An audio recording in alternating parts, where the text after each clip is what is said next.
We recently had the preview of the BMW X6 in the new generation in this Venta black color. That was pretty spectacular. But today we can see all the design lines and bring you all the details on exterior and interior, and of course the engine here as the M50i, the so far strongest petrol version. Here as usual on Autogefühl. Please join us. Let's go.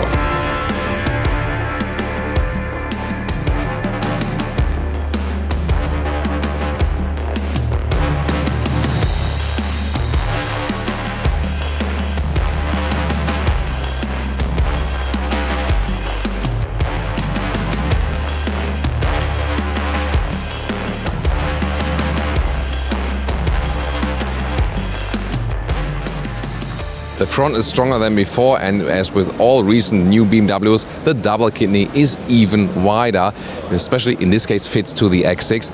Here with a special unique function that it can also be illuminated. You can check it out in our Venta Black episode where we could really very see this illumination that is even allowed in Germany. Pretty interesting because it's not a direct light. Also adaptive air intakes in this huge double kidney. Here the M50i has a special sporty look with those sportier lower spoilers here, so even more dramatic. Headlamps now more horizontally drawn. Come with LED standard, optional adaptive LED, and optional the LED here with the laser light for the high beam function, 500 meters of range, but not in the US yet as for regulations, so it doesn't really make sense in the US. But you can get this blue accentuations then design-wise. So what do you think here, first impression? Of course, not too different from the X5. They both share the same platform. They are both somewhat similar cars. Yes, of course. The main difference from the X6 is coming up now. The length is at 4.93 meters, 16'2" or 195 inches, so slightly longer than the X5, but overall same wheelbase, same platform. Approximately the same length, just a little overhang because of the spoilers. That's different to the Mercedes GLE Coupe, which is 6 centimeters shorter in wheelbase than the SUV counterpart, but BMW thought that doesn't make such a difference. Wheels come with 19 to 22-inch wheels, so only big ones for the X6. Those ones here are the biggest actually. This is also the M Sport badge, so there's the M Sport line or also the X line when you want a little bit more off-roadish look. The M Sport line, of course, is somewhat standard here for the M50i model, the sporty one, also with those fake out air tags. In this case, they are shut off. Special interesting bronze-like color we have here, and of course, the special thing about the X6 is, oh, excuse me, could be, thank you. Just a new look for Lugo. See, there it is. So this falling roof line, and of course this strong shoulder dropping line here, dividing in light and shadow, and then this coupe shape. So I think it looks a little bit sleeker than before. But of course it's a matter of preference if you rather prefer the SUV or the SUV coupe. So please state me that one in the comments. Which one is your favorite actually? X6, or would you rather go for an X5? Yeah, always about those rears of the SUV coupes, and as we've seen the Studio Venta black color, this part you could not really realize. Now we can with the normal paint. You can see here how the design lines shape up there. It's not a simple or clear design, definitely something to think about. The taillamps are now more horizontally drawn. That's a difference to the predecessor generation. And the M50i also has this additional lip right there for a little bit more downforce in the vehicle color, together with the M50i badge. And then, is there a fake exhaust alert? Yeah, the outer tip definitely is beautiful, but the inside then you can see the real exhaust, but of course a little bit exaggerated on the outside. Or what do you think? This one here, the M50i, is that 4.4 liter V8 turbo petrol engine with 530 horsepower, and the acceleration figure is 4.3 seconds to 100 kilometers or 62 miles an hour. The smaller petrol engine would be the 40i, the 3-liter R6, so 6-cylinder turbo petrol engine, 340 horsepower, 5.5 seconds acceleration figure, and then diesels for Europe, 30D, 3-liter 6-cylinder, 265 horsepower, or the M50D, the sporty diesel 3-liter 6-cylinder, same engine but 400 horsepower then, and 5.2 seconds in the acceleration. Technology-wise, what is also interesting, you get an M Sport rear differential for this one here, the M50i, also for the M50D. There is a rear axle steering available to be a little bit more flexible. This reduces the turning circle, makes the car a little bit more agile, so it goes in the opposite direction. The rear wheels then when you drive slower, and in this same direction in the front wheels at higher speeds. We've been testing that one out also in the X5 driving reviews, which we will also link there in the video description, so please check them out very soon. And there's also the anti-tilt or anti-roll control to give you a little bit more stability. And with the X6 in general, the suspension settings get a little stiffer setup. There's the adaptive suspension, which is standard, and then you can also get an air suspension.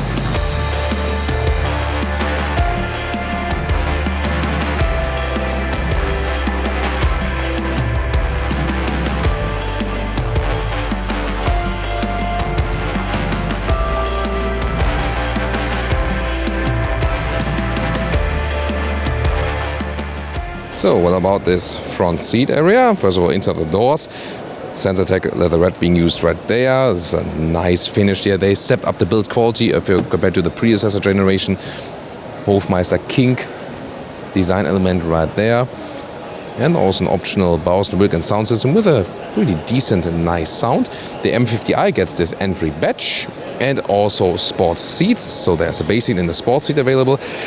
Yeah, but then here in the X6, just animal skin materials, that's really not looking forward to the future in 2019. So the X5 also offers Sensatec leatherette, which is more sustainable and animal friendly, but this one not available here for the X6. But the seat form itself is quite comfortable. M steering wheel here for the M50i that can also be heated. This is of course a great winter function. As for the seating comfort, X5 and X6 are not too different because the basic forms are just the same. Steering wheel can be adjusted like this electronically, and the only thing is you feel a little bit more cramped in the X6. Yes, of course, with 1m86 or 6'1", you can still sit here, still have some head clearance left. Although there is this panoramic roof inbuilt, we cannot move it at the moment. But this is also very interesting because it's somehow illuminated at night, because there are those dots in the glass, and then they get light from left and right and looks like a star ceiling. Pretty nice. And it can also be opened indeed. That was also one of the questions you had earlier. Well, the roofline here is a little bit, more narrow and also lower. So in the X5 you have a little bit more spacious feeling because you have more head clearance there. Then again, this one has somewhat a sportier atmosphere than because, a little bit limited right there. But overall, still comfortable. You can put the seat also a little bit up at the moment. Yeah, there it is. Electric controls here all the way. Here also for the front part of the seat. There's a cozy function. Usually that's done manually, but here then also in an electronic way. So yeah, I think I feel a little bit more at home in the X5, I have to admit. But again, it's not the worst compromise. You can still sit here very well in the front, also in the X6. Interior overview, we know it from the X5. It's the very same here in the front. Sensatec leatherette dashboard, wrapped tightly, great quality and soft touch. Bowers & Wilkins sound system with this bow right there. There's of course an option. Then 2x 12.3 inch, and there's only this size then. So on the left side, digital instruments, also with the visualization of the X6 in the car right there. And also in the very same exterior color, like that they pay attention to those details. That's cool. Shifting pedals at this steering wheel. Compact size, good grip handle. Then on the right side, also activation from the voice control, or also with saying "Hey BMW," that's possible when the car is properly powered. Left side would be for the cruise control, and also this highway pilot mode, which is more sophisticated as it's more allowed in the US with more sophisticated functions. Then the central infotainment screen on the right. It's again voice control, which works pretty well to put in destination, but you can also use it via touch. And then it is pretty responsive, and the GPS by BMW so far was the most reliable for me on all those events we're on.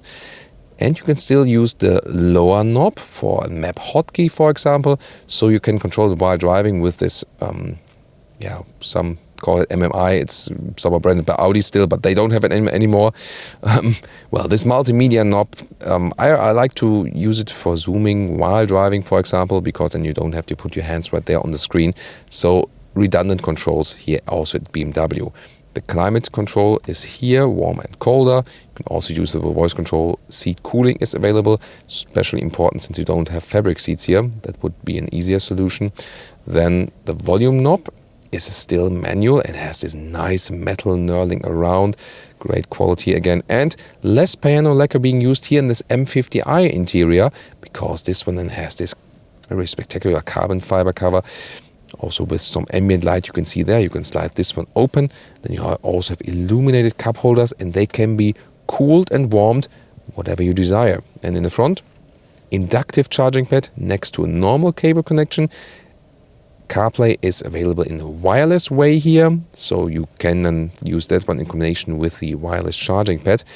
They still do not offer Android Auto connection. Option, you can also get this crystal gear shifting lever. I found it a little bit distracting because, you know, the haptical wise, it's a little bit, it's not sharp, but rough somehow. And also it has this glare when there's sunlight from the outside. I would just go with the standard one. And then you'll have like a camera button and also the driving modes you can select, sports mode, and the ESC will draw on back a little bit. This model, of course, here an all-wheel drive with a rear wheel bias, still a real one. And you have also seen, talked about earlier here with this turning and pressing knob, which has this very nice finish also with a knurling around. And last but not least, we have this split, with the armrest split. I'll just do it once more. Also great build quality with the USB-C connector and some cubby hole inside.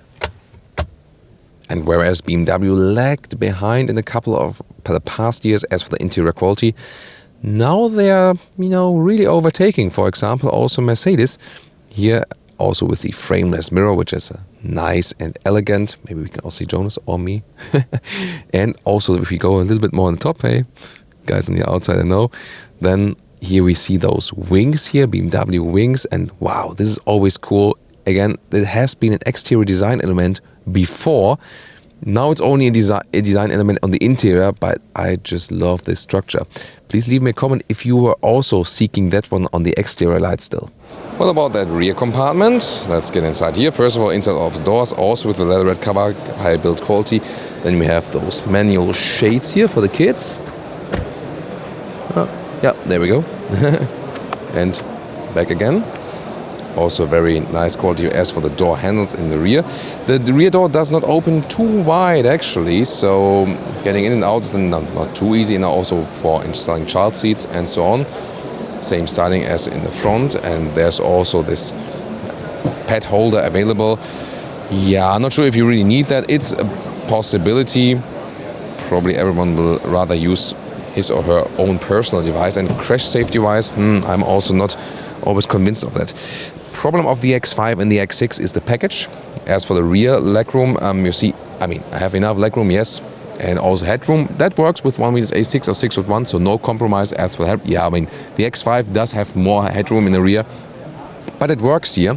The rear bench is also falling backwards a little bit more. But then again, that's, giving you more headroom and also the legroom. But considering the length of this vehicle, this is very poor legroom, so it's a bad package, so to say. But it's still enough space. You can get along here, yes, but again, for the size of the car, I think the rear should be more comfortable, I think, and also considering the price. But that's just saying it on a very high level. Of course, you always have to rate the cars by length and also by the price. Isofix at the outside here each, so for installing those child seats. Then we have cup holders right here, we can flip out together with some cubby hole, and the middle part can also be withdrawn. Then here has a ski hatch. Let me do that again, like this. And more features. There is somewhat a middle tunnel, yes, so in the middle seat, yeah, it's somewhat possible, of course, not that cozy, but you can drive some ways with 5Ls with the car. And then in the middle part, you have also a climate unit, if you like. It's an option, of course. Seat heating also for the rear seats available. And then there's still a CD changer, if you like one, together with HDMI ports and 2 USB-C devices. Lower end is another 12-volt power supply. Yeah, it's a little bit dark in here at the moment. So yeah, it's somewhat cozy, of course, with this falling roofline. And from here you also have a view then to this panoramic roof, which again can be open, and you can maybe have a slight glimpse of this illumination dots. Maybe you can see something of the blue there, but it will play a bigger effect at night, of course. If you compare it to the X5, you lose height in the trunk right there. This is the downside. However, if you compare it to a sedan, for example, you still have this fastback opening to be able to access it quite easily. This is the split cover. You can slide forward like this. And pretty cool is a hydraulic strut here for this lower cover and the additional case underneath. So that's pretty neat. Here on the side with a 12-volt power supply, and we can also flip the seats from here actually, and they do flip directly, so that's also very nice. And then of course you could also remove this top cover. The liter figures actually differ about 65 liters to the maximum and 135 liters to the X5, and that means the figure then here for the X6, the little bit smaller figure, is 580 liters, and then with all flipped 1525 liters. Why do you only lose so little liter figures? Well, they always measure it below this cover, and then of course the difference to the X5 is not as big. Just when you stuff all the way up to the ceiling, then it would make the biggest difference here to the X5. Why would you go for an X6 instead of an X5? It's all about the styling, definitely this falling coupe roofline. That's why those SUV coupes are being built. It is, of course, somewhat a compromise, but you can see you can live with a rear headroom. That's okay, also for tall people. And also the trunk area, of course, limit a little bit in height, but still, it's an overall very well usable car, even, for our family, so that works. Here the M50i has a stronger stance on the road, but altogether this new generation of the X6 is already stronger than before, and this illuminated front kidney, you should check it out in the other episode of the X6, is really very amazing and looks almost a little bit menacing in the front, definitely. So a little bit stronger in the styling also in general if you compare it to the X5. The interior has been stepped up as for the build quality if you compare it to the predecessor generation, so that's a major difference. More digitalized, yes, that's also a main change, and you can very well control the car also with the voice input for GPS destinations, temperature, and also whatever you want to hear or see. So please, thank you. We're just on camera here. Thank you. Yeah, that's always live on tape here on the motor shows. Sometimes, of course, just also funny for you to watch. By the way, I didn't mention that in the interior there will be a head-up display available as we used to from BMW, and at the moment they're also building among the best head-up displays, so it's also an option that is pretty nice to keep your eyes or your line of sight on the road. We are live on camera. Thank you. So, interior then, great build quality. It's really a pity that they do not offer any sensor tech animal skin alternatives here in the X6. This one so far reserved for the X5. I think that's a wrong decision, definitely. Other than that, they've made a lot of things right with the car. Design is of course always a matter of preference. The rear is really, more playful than before, whereas the side profile looks a little bit sleeker than the one of the previous generation.